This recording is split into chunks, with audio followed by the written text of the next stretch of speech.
जय हिंद प्यारे साथियों, welcome to my YouTube channel GK वाला। साथियों, इस प्यारे से यूट्यूब चैनल जीके वाला में आपका स्वागत है। प्यारे साथियों, जितने भी मेरे साथी क्लास 10th में हैं, उनके लिए बहुत ही बेहतरीन वीडियो लेकर आया गया है जीके वाले चैनल पे। और साथियों, ये जो क्लासेस होंगी, आप लोगों ने थंबनेल में देख लिया होगा कि यूपी और एमपी बिहार बोर्ड के लिए कंपल्सरी है, ठीक है? इन तीनों राज्य के स्टूडेंट जितने भी हैं, बहुत ही बेहतरीन तरीके से इस क्वेश्चन को कर सकते हैं। और साथियों, आज का जो टॉपिक होगा, पद से और गद और व्याकरण से, ठीक है? पद में जितने भी बहुविकल्पी बनेंगे इम्पोर्टेंट, ठीक है? उसको मैं इस वीडियो में इंक्लूड कर दिया हूँ और गद से भी, ठीक है? गद से जितने बनेंगे उसको भी ला दिया हूँ। व्याकरण से तो आया ही आया है, एकदम दमदार क्वेश्चन है साथियों। और इसे आप कर जाते हैं, यदि आप 20 में से 15 क्वेश्चन कर जाते हैं, तो पेपर फोड़ कर आएँगे, ठीक है? जो एग्ज़ाम होगा आपका बोर्ड एग्ज़ाम फरवरी में, उसको तो कोई रोक ही नहीं पाएगा आपका 90 प्लस, ठीक है? यदि आप इसमें से 20 कर जाते हैं, ठीक है? आप एमसीक्यू आपका यदि 15 प्लस है, 17, 18, 20 है, तो साथियों 90 प्लस आपका स्कोर होना ही होना है, ठीक है? क्योंकि जो लड़का एमसीक्यू पूरा तैयार कर लेगा, वो ऑब्जेक्टिव करके ही आएगा।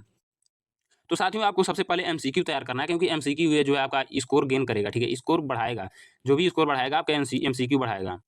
और यदि आप ऑब्जेक्टिव 50 नंबर का करके भी आते हैं और आपका एमसीक्यू जो 20 नंबर का छूट जाता है, तो साथियों उससे आप जो है नंबर गेन नहीं कर पाएँगे, जो स्कोर बढ़ नहीं पाएगा आपका। तो सबसे पहले आप जो 20 नंबर मिल रहा है इसमें, इसको 20 नंबर पूरा अपने जो है हाथों में रखिए। क्योंकि ये जब आपका 20 नंबर होगा तभी वो जो है 50 नंबर इंक्लूड होगा इसमें, तभी तो बढ़ेगा। तो साथियों, चलिए हम लोग वीडियो को स्टार्ट करते हैं। और वीडियो स्टार्ट करने से पहले मैं एक बात बता दूँ आपको, यदि आप मेरे चैनल को सब्सक्राइब नहीं किए तो चैनल को सब्सक्राइब कर लें और लाइक करें, ज़्यादा से ज़्यादा शेयर करें अपने मित्रों तक। और कोई भी क्वेश्चन में डाउट हो तो साथियों कमेंट बॉक्स में ज़रूर बताएँ, क्योंकि टाइपिंग जो है थोड़ी गलती भी हो सकती है। तो साथियों, पहला प्रश्न आपके सामने है, दिया है साखी, कह दिया साखी और शबद किस कवि की रचना है? तो आपको बताना है साथियों, किस कवि का रचना है साखी और शबद? तो साथियों, जो साखी और शबद है, वो कबीरदास का, किसका है? कबीरदास का। कबीरदास का जो है साखी और शबद है। ऑप्शन बी जो है करेक्ट आंसर होगा साथियों। ऑप्शन बी जो है राइट आंसर हो जाएगा।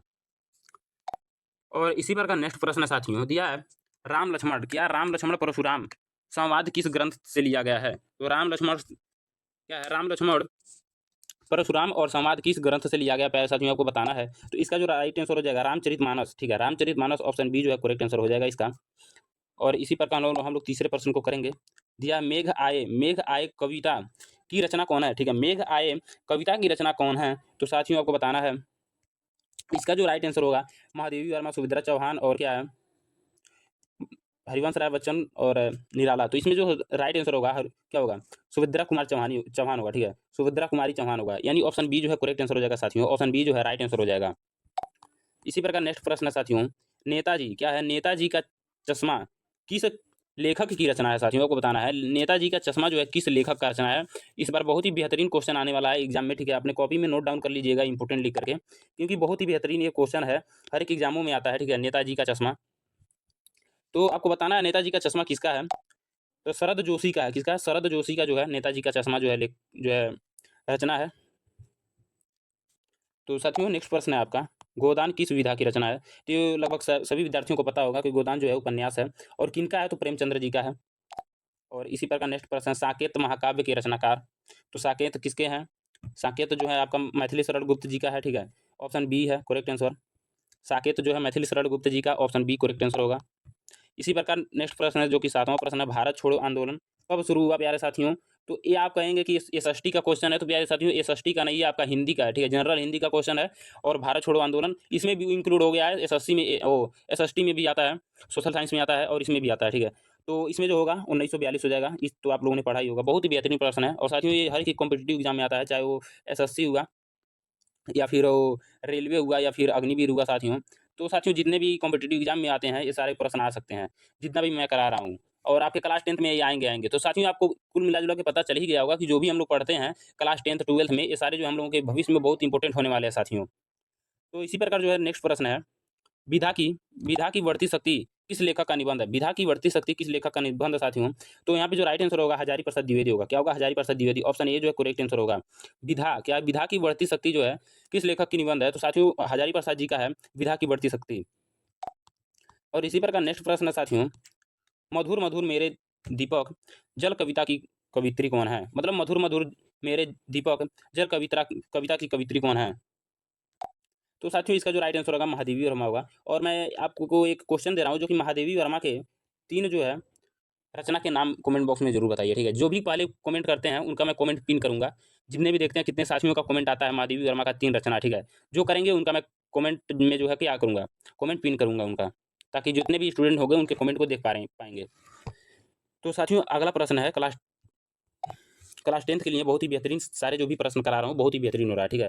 तो 10 प्रश्न है। मनुष्य क्या है? मनुष्य ही सबका निर्माता है, यह किसकी मान्यता है? ठीक है, मनुष्य जो है सबका जो है निर्माता है, ये किसका जो है मान्यता है? कौन मानते हैं कि जो मनुष्य जी है, मनुष्य जो है कि सबका निर्माता है? तो साथियों ये जो है गांधी जी का क्या है मानना है कि मनुष्य ही सबका निर्माता है, ठीक है। और ये शायद सच भी है, सच तो है ही, क्योंकि ये जो है गांधी जी का मानना है। और नेक्स्ट प्रश्न है प्यारे साथियों, अंधा युग क्या है? अंधा युग किस प्रकार की रचना है? अंधा युग किस प्रकार की रचना है? नाटक, कविता, उपन्यास, निबंध। तो आपका क्या राइट आंसर जो हो जाएगा? नाटक हो जाएगा। क्या होगा? ऑप्शन ए जो है करेक्ट आंसर हो जाएगा, नाटक। अंधा युग नाटक जो है नाटक विधा की है। और प्यारे साथियों दिया सूरदास किसकी रचना है? सूरसागर, सॉरी मैं आंसर ही बता दिया, सूरदास। यहाँ पे दिया सूरसागर किसकी रचना है? तो साथियों सूरसागर जो है सूरदास जी का रचना है। और इसी प्रकार जो नेक्स्ट प्रश्न है, पगड़ी पगड़ी संभाल जट्टा गीत की आंदोलन से जुड़ा है। पगड़ी संभाल जट्टा गीत किस आंदोलन से जुड़ा है? साथियों ये बताना है। बहुत ही बेहतरीन प्रश्न है, ठीक है, बहुत ही लाजवाब प्रश्न है आपके लिए। और ये कहाँ से आया है? तो ये जो है खंड काव्य से आया है प्यारे साथियों, जो है उसमें से चंद्रशेखर वाला जो कहानी बना है उसी में से जो है ये आया है।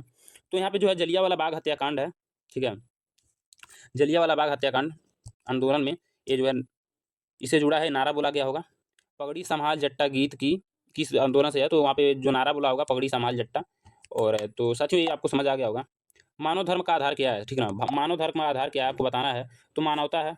यहाँ पे ऑप्शन में है जाति, मानवता, धर्म, भाषा। तो यहाँ पे मानवता हो जाएगा। मानव धर्म का आधार क्या होना चाहिए? मानवता ही होना चाहिए, और है भी।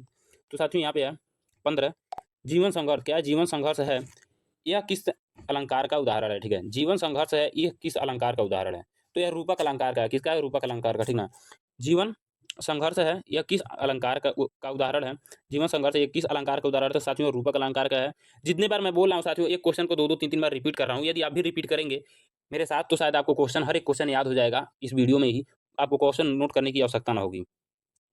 तो साथियों जैसे ही मैं बोल रहा हूँ मेरे साथ साथ आप भी जो है क्वेश्चन को रिपीट करते रहिए, आपको क्वेश्चन जो है याद होते रहेंगे। यदि जो क्वेश्चन में डाउट है तो उसको आप नोट डाउन कर लीजिए अपनी कॉपी में, ताकि मॉर्निंग में उसको रिवीजन करिए, बार बार जो है आपका क्लियर हो जाएगा। दिया है पानी भित्री प्यास किस अलंकार का उदाहरण है? पानी भित्री प्यास किस अलंकार का उदाहरण है? तो ये साथियों जो हो जाएगा विरोधाभास हो जाएगा, ठीक है। यहाँ पे अब अलंकार आना शुरू हो गए, यानी कि व्याकरण से जो है क्वेश्चन आने शुरू हो गए हैं। तो प्यारे साथियों व्याकरण से भी कुछ 5 से 6 क्वेश्चन आपके सामने देखने को मिलेगा। तो विरोधाभास है। और नेक्स्ट प्रश्न है 17 कर्मवीर कविता में किसका महत्व बताया गया है? कर्मवीर कविता में तो श्रम का, ठीक है। कर्मवीर आपको पता चल रहा होगा, कर्मवीर से श्रम, ठीक है। कर्मवीर कविता में किसका महत्व बताया गया है? तो यहाँ पे राइट आंसर जो होगा श्रम हो जाएगा, ठीक है। इस 17 का जो राइट आंसर होगा बी हो जाएगा प्यारे साथियों, बी जो है करेक्ट आंसर होगा।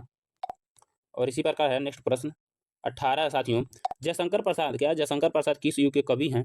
तो जयशंकर प्रसाद जो है क्षयवाद युग के कवि हैं, ठीक है। और इसी प्रकार जो नेक्स्ट प्रश्न है प्यारे साथियों 19 प्रश्न है आपका, देख पा रहे होंगे।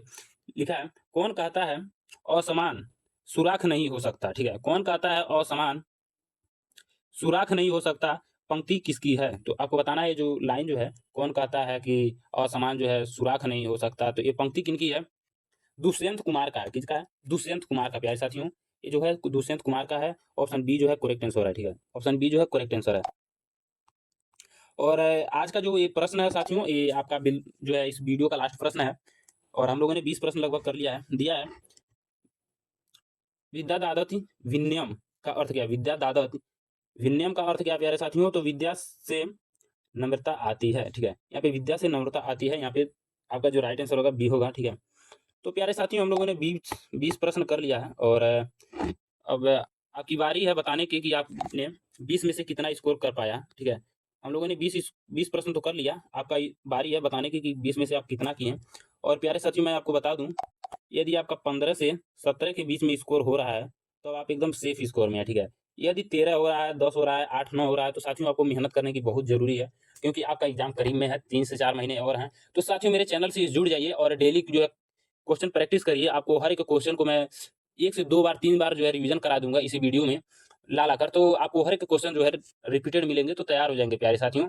आपको ज़्यादा मेहनत करनी नहीं होगी, बस 1 घंटा निकालिए उसमें से, शाम के समय 7 बजे 6 बजे, कभी भी मेरी वीडियो जो है 6 बजे अपलोड हो जाती है, कभी भी 6-7 बजे निकालिए समय, और उसमें से 10-15 मिनट वीडियो देखिए और उसमें से क्वेश्चन नोट डाउन करिए अपने नोट्स में, और उसको 10 से 15 मिनट 20 मिनट जो है रिवीजन करिए, तो साथियों हर एक क्वेश्चन आपको तैयार हो जाएंगे यदि ये टिप्स आप अपनाते हैं मेरे द्वारा दिए गए। तो साथियों आपको क्वेश्चन सारे समझ आ गए होंगे और आप जो है अच्छा स्कोर भी किए होंगे। तो मिलते हैं नेक्स्ट वीडियो में, तब तक के लिए जय हिंद, वंदे मातरम।